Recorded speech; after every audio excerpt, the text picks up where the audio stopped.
Sudah? Maka ditanya, sampean siapa kok menyenangkan sekali? Malaikatnya bilang apa? Saya ini amal panjenengan waktu panjenengan dulu masih di dunia. Saya ini Quran yang panjenengan baca, saya ini silaturahim yang panjenengan datangi, saya ini sholat tahajud yang panjenengan amalkan, saya ini puasa yang panjenengan istiqomai. Setelah dia mendapatkan semua kenikmatan tadi, dia bilang apa?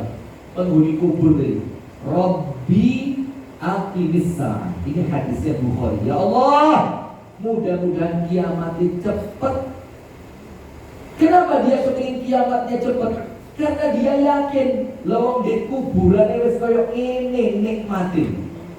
Bagaimana nanti kalau saya masuk surga? Terus disebutkan oleh orang tersebut di alam kubur. Kenapa dia kepingin cepat masuk surga? Kenapa dia kepingin cepat kiamat? Rabbi aqimis sa'ah kai arji'a ila ahli, supaya saya kembali kumpul dengan keluarga saya, ya Allah. Jadi bayangin Bu, orang yang telah mendapatkan nikmat kubur yang luar biasa itu, memori yang kembali untuknya di alam kubur itu memorinya rumah tangga. Makan bareng dengan istri pertama, istri kedua, istri ketiga, istri itu memori yang indah. Setuju?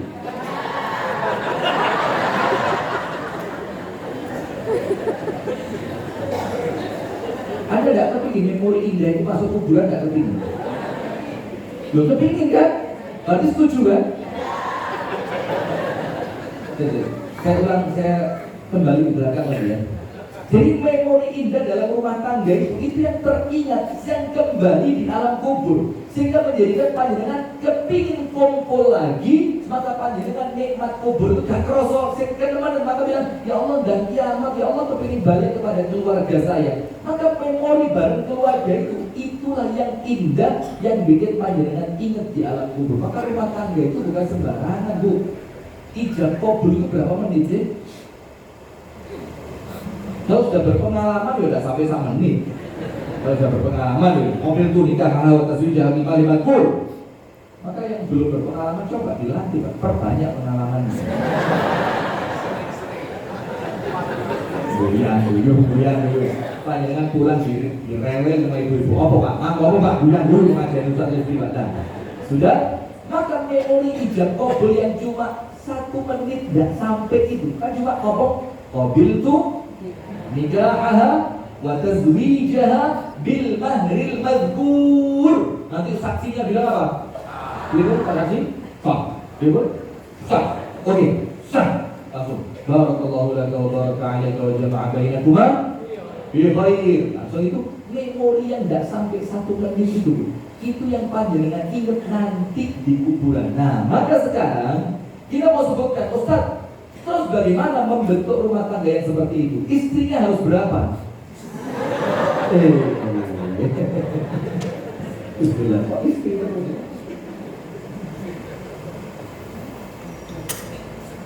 Sudah, bagaimana rumah tangga itu Ustaz? Nah sekarang lihat amalan-amalan yang perlu kita masukkan ke dalam rumah tangga kita, agar rumah tangga itu suaminya, istrinya, anak-anaknya semuanya dikangeni oleh surga.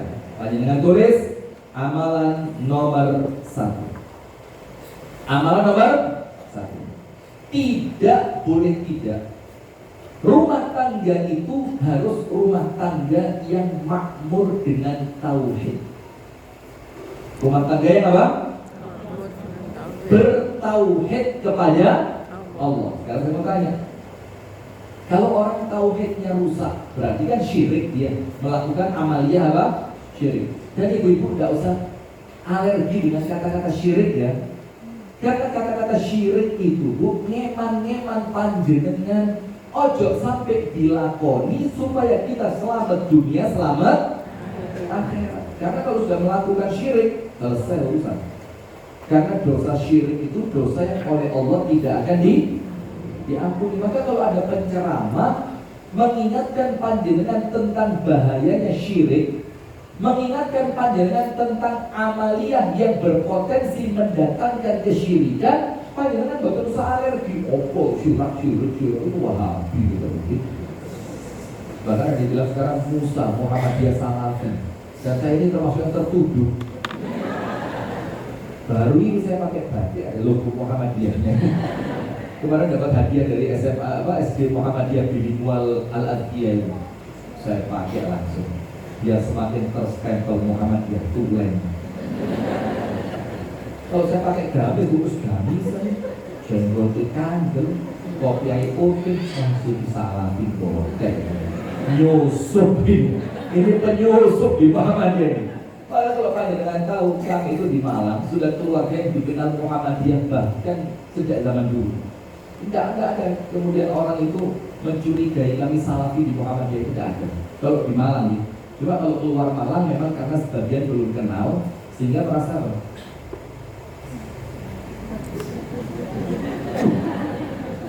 Jono cekak era. Naik lagi kata, jenggot, penyusup. Tidak ada. Maka amalan yang pertama yang menjadikan rumah tangga kita itu dikangeni surga. Apa amalannya? Tauhid. Panjenengan tahu Luqman Al-Hakim ketika menasehati anaknya, nasihat pertamanya apa? Apa nasihat pertamanya? Ketika Luqman ngomong kepada anaknya, ya bunayya la tusyrik billah. Wahai anakku, jangan sampai melakukan syirik. Kenapa? Inna syirka la dzulmun adzim. Karena syirik itu adalah dosa besar yang paling besar. Jadi zalim itu ada 3. Nomor 1, zalimnya seorang manusia kepada Tuhan, yaitu yang dinamakan kezaliman perbuatan syirik. Itu nomor 1. Nomor 2, kezaliman manusia kepada sesamanya, ngapusi. Ayo. Yang sering ngapusi mana orangnya? Angkat tangan, sering bohong, ngaku nih ngaji padahal ngopi. Mana? Nanti ngopi, ngaji. Ibu-ibu yang alasannya mau arisan PKK ternyata ngerumpi. Nah, macam-macam. Nomor 2, zalim kepada sesama. Khianat, bohong, curang, merasani, maido hasanah itu. Oh, itu mau idoh ya? Bilang. Itu zalim kepada sesama. Yang ketiga, zalim terhadap diri sendiri. Nah, sekarang ketika rumah tangga itu kemasukan syirik, panjenengan tahu putranya Nabi Nuh yang tidak mau naik ke atas perahu, namanya siapa? Sekarang, ketika Nabi Nuh tahu, kalau kamu tidak naik ke perahu ini, kita tidak akan ketemu di akhirat nanti. Sampai Nabi Nuh itu teriak, ya bunayyarkam ma'ana. Mewah orang ini kan. Dan panggilan Nabi Nuh kepada anaknya itu bukan cuma panggilan untuk naik ke perahu, tapi ini panggilan untuk mentauhidkan Allah, panggilan untuk taat kepada aturannya Gusti Allah. Maka Nabi Nuh getol banget, ayo nak ini yo. Anaknya bilang apa? Enggak. Sa'awi ila jabalin ya'asimuni minal ma'. Enggak mau. Kenapa? Saya akan naik ke atas gunung itu. Yang di atas gunung itu saya akan selamat dari air bah itu. Maka Nabi Nuh bilang, asimal yaum min amrillah. Hari ini nak ada enek sing selamat. Nah, maka sampai segetol itu. Nah, maka sekarang panjenengan lihat. Maka tauhid ini adalah perkara yang wajib ada di dalam rumah tangga, yang kepingin rumah tangga itu dirindukan oleh surga. Karena Rasulullah SAW bersabda, ini hadisnya sedikit ekstrim ya. Tapi ingat, yang penting tauhidnya lurus. Yang penting apa? Tauhidnya lurus. Maka urusan dukun, bukan ramal, apalagi gaya-gaya Mbak Rara. Tahu Mbak Rara?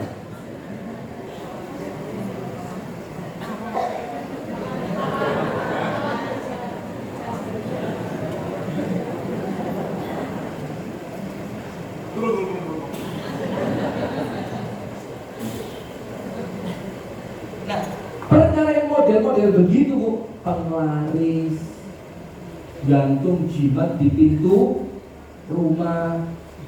Tapi kalau ini kan yang orang non Islam ya bukan urusan kita ya. Tapi kalau pelakunya orang Islam ya bahaya. Itu punya dikasih boneka ini.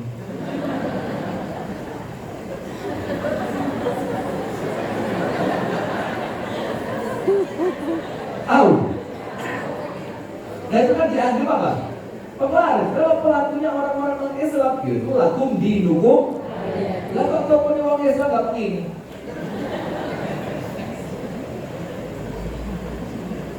Ini bahaya. Itulah bentuk-bentuk kesyirikan. Percaya dengan ramalan, percaya dengan dukun, percaya dengan hari baik, hari sial, percaya nanti kalau omai ngadep ini bakal sial. Nah itu masuk warga Muhammadiyah masih begitu.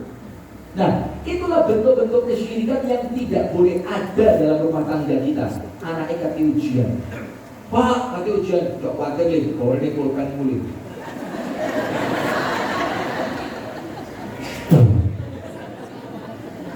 Waktu lu pakai ujian kayak sama aku kulkan mati. Kenapa? Kena ibunya bapak ini. Nah, perkara semacam ini jamaah tidak boleh ada dalam rumah tangga kita.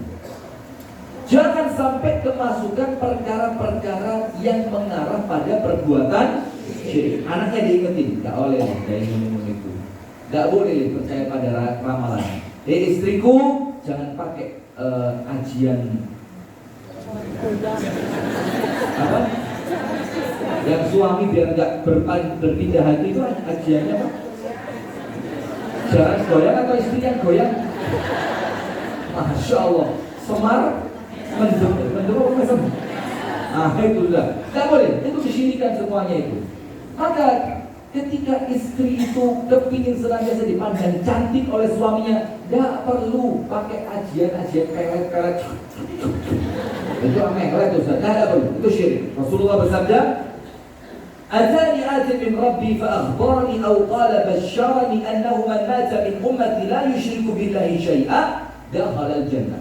Suatu hari kata Nabi Muhammad, aku didatengin malaikat Jibril. Lalu malaikat Jibril itu mengucapkan berita gembira untukku.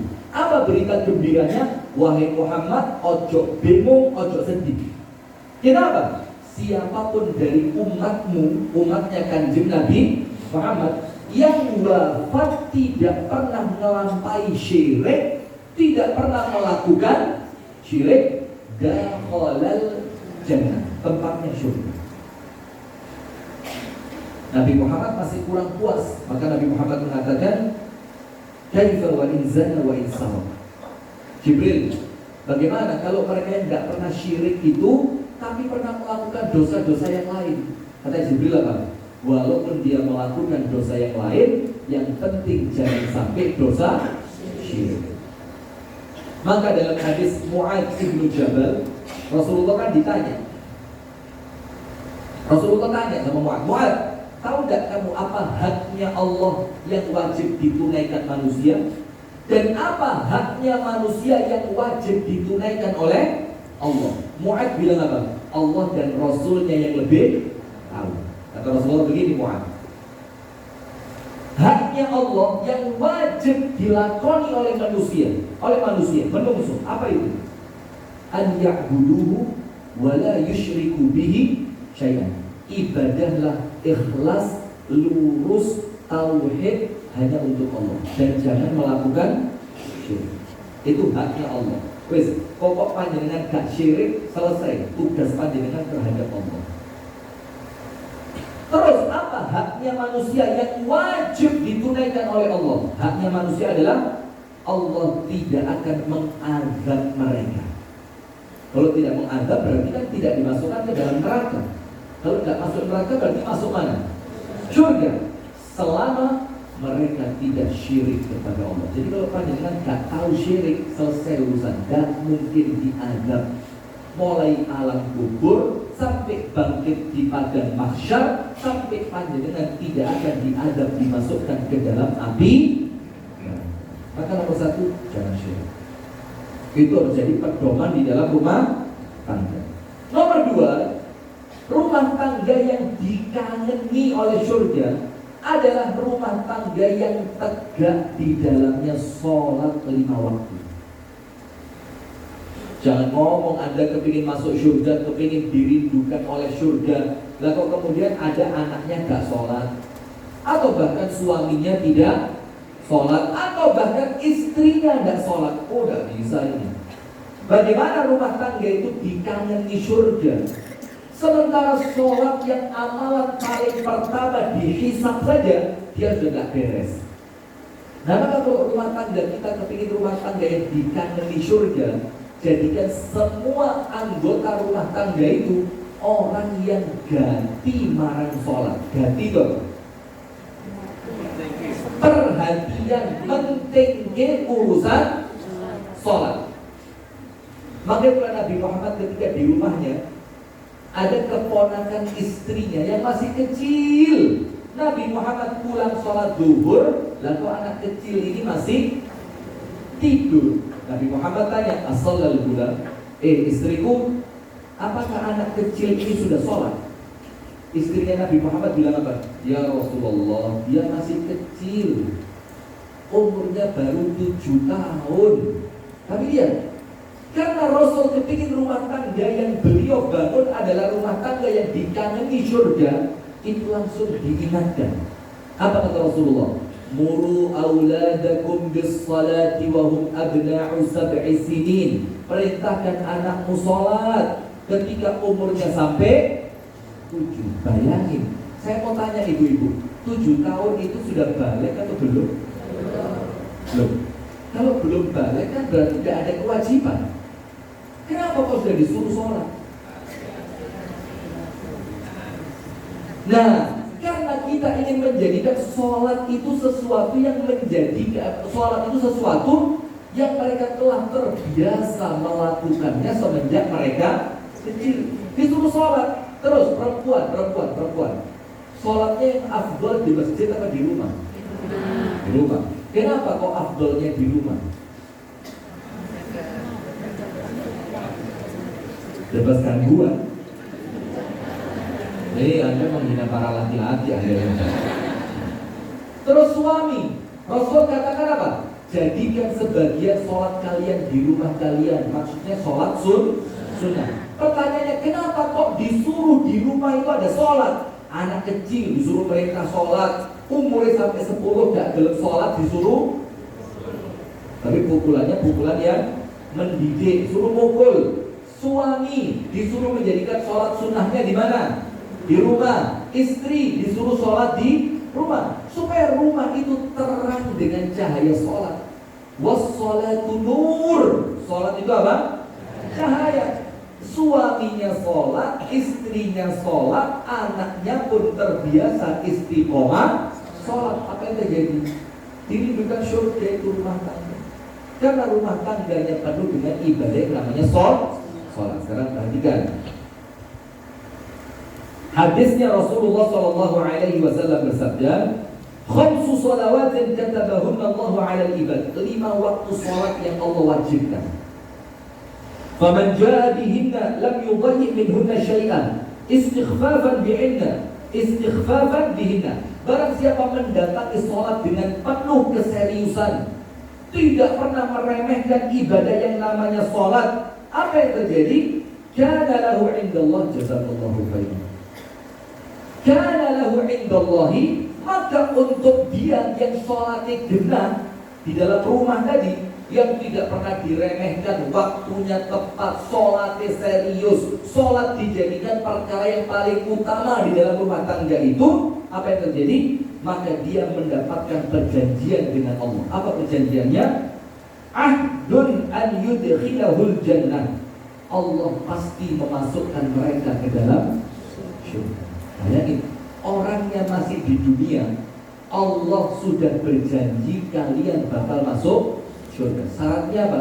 Sholat itu diutamakan di dalam rumah tangga, tidak diremehkan. Sholatnya didirikan dengan penuh syarat dan rukunnya terpenuhi. Sholatnya api, tepat waktu, khusyuk, istiqomah, tumaninah. Maka rumah tangga yang seperti itu adalah rumah tangga yang dinanti-nantikan oleh surga. Kemudian amalan yang ketiga, rumah tangga yang bersih dari meminta-minta. Jadi suaminya kerja, istrinya qanaah, anaknya gak geleman. Geleman itu apa sih? Geleman itu kepinginan. Pak, kepingin ibu anyar. Bapaknya sampai kaget. Masya Allah, mewakili sekali ya permintaan dulu. Bahkan ada temennya ke sekolah pakai sepeda listrik. Kepingin, Pak, pengen sepeda. Akhirnya apa? Rumah tangga itu penuh dengan apa? Minta-minta. Sementara rumah tangga yang dirindukan surga, rumah tangga yang suaminya kerja untuk menjaga kehormatan diri dan keluarganya, istrinya senantiasa qanaah, gak gampang jalian, anaknya anak-anak yang gak geleman. Gak geleman itu gak kepinginan dengan apa yang dimiliki oleh orang lain. Sekarang kita baca hadisnya. Maka sifat qanaah itu dalam rumah tangga penting sekali, jemaah. Maka ibu-ibu sekarang ini kan tantangannya apa? Di HP itu kan yuk TikTok ada belanjaan, lagi sholat HP ditaruh bunyi Shopee. Mana orangnya? Nanti ada promo 10, ada promo lagi, promo hari kemerdekaan, ada promo lagi, promo awal Ramadan, ada promo menjelang Idul. Akhirnya sesuatu yang tidak penting pun akhirnya apa? Waduh, mau murah. Kalau tidak kepingin, tidak butuh dia. Bukan tidak kepingin, tidak apa? Tidak butuh. Maka sekarang panjenengan baca hadisnya.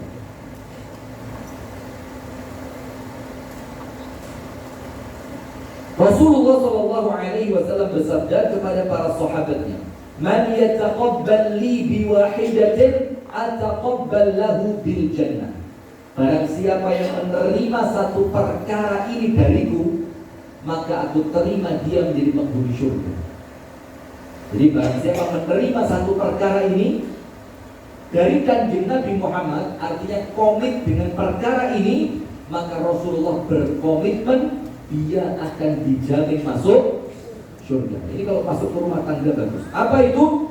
Qultu ana, saya ya Rasulullah. Katanya siapa? Kata seorang sahabat ini, saya akan sepakat dengan satu perkara itu. Maka dengan kesepakatan itu, panjenengan jamin saya masuk surga. Apa kata Rasulullah? Baik. Apa kesepakatan antara kita? La tas'alun nasa syai'an. Jangan pernah minta apapun kepada manusia. Nah, maka anak kita dididik, ojo jaluk. Istri dididik untuk punya sifat qanaah. Suami dididik ben itu apa? Biar supaya tidak gampang jaluan, disuruh apa? Kerja. Kalau ini muncul dalam rumah tangga, Rasul yang jamin orang yang rumah tangganya tidak penuh dengan minta-minta, Rasulullah menjamin mereka akan masuk ke dalam surga. Sekarang penutup amal yang terakhir, orang yang insya Allah rumah tangganya penuh dengan perkara ini, Allah jamin rumah tangga itu dirindukan oleh surga. Berarti nomor satu, rumah tangga yang penuh dengan tauhid. Rumah tangga yang bertauhid kepada Allah. Jangan toleransi perkara kesyirikan. Hati-hati. Anaknya pulang ke rumah pakai kalung. Ditanya, kalung apa itu nak? Kalung ini bu, kalau dipakai itu nanti Pak Guru bisa nggak kelihatan kalau saya ngomong. Kata ibunya apa? Mau? Kasih. Malah ruwet ini ya. Jangan. Itu perbuatan. Kemudian rumah tangga yang makmur dengan ibadah sholat. Anak-anaknya mulai kecil dididik sholat. Istrinya senantiasa rajin sholat. Suaminya senantiasa tertib sholat berjamaah ke masjid. Ini yang dirindukan oleh surga. Maka sholat ini penting sekali. Nomor 3, rumah tangga yang bersih dari apa? Minta-minta. Biar tak minta-minta, suami harus apa? Kerja. Istri qanaah, anak-anak dididik untuk gak kepinginan. Ngomong sama anak, gak boleh. Itu bukan punya kamu. Maka dalam rumah tangga Rasul ada. Anda tahu gak? Ibunda Aisyah pernah pinjem kalung emasnya Asma.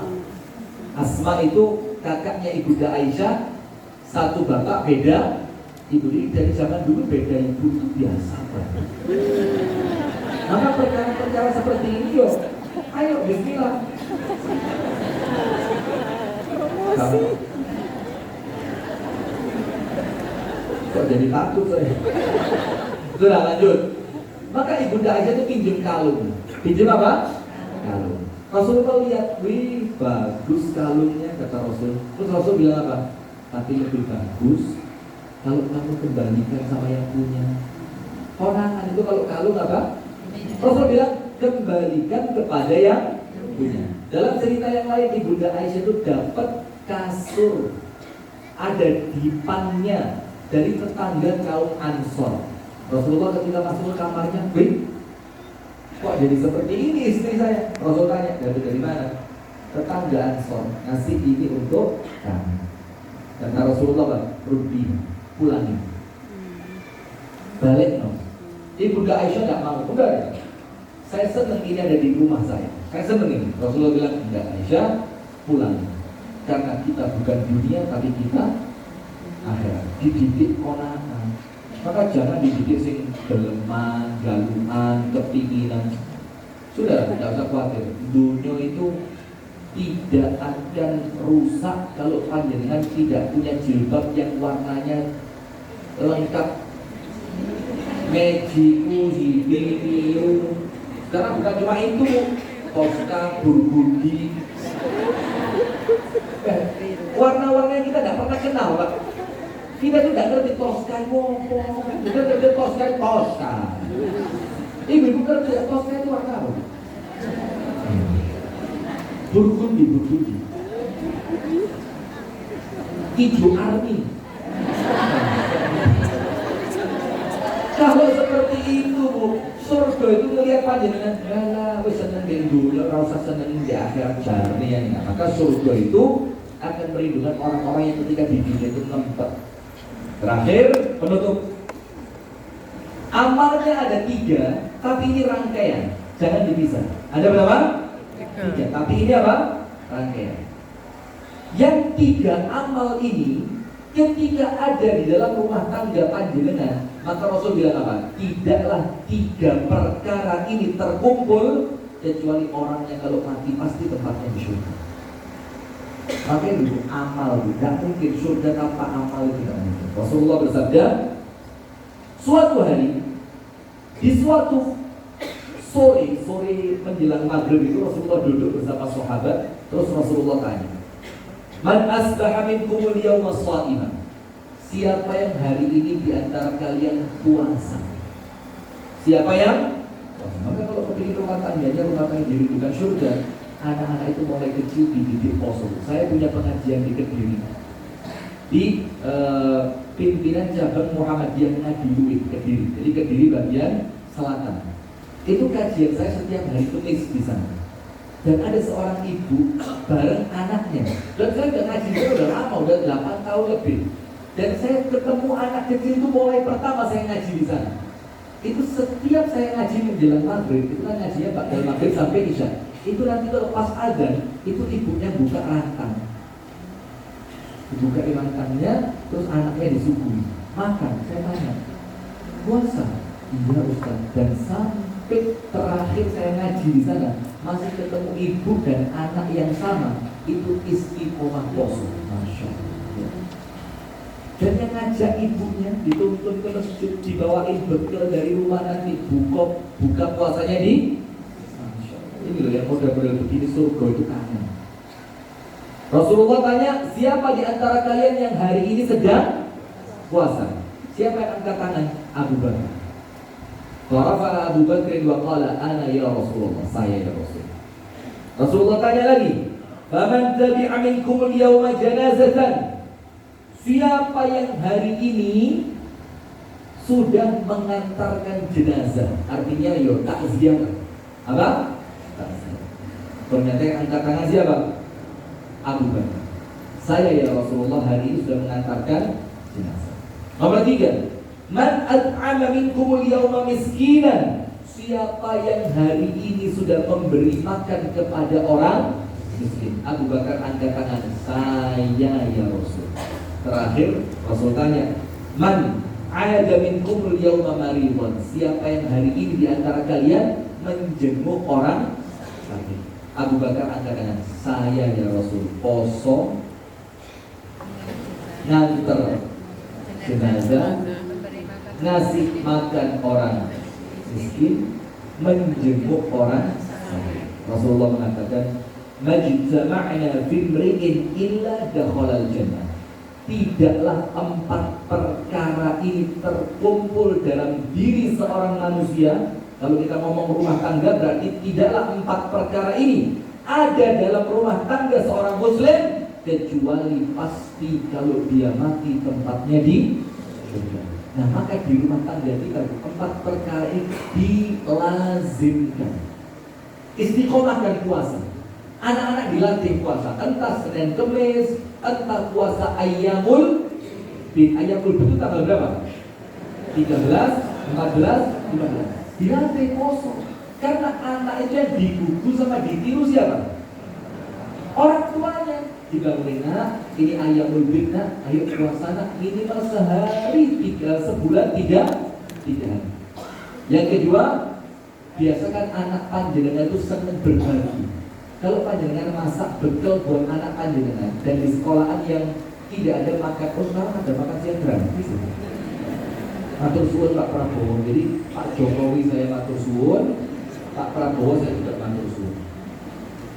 Dagang yang dulu. Ada orang kurang ajar, MBG itu makan beracun gratis. Berawal, bergizi, makan bergizi. Terima kasih Pak Prabowo.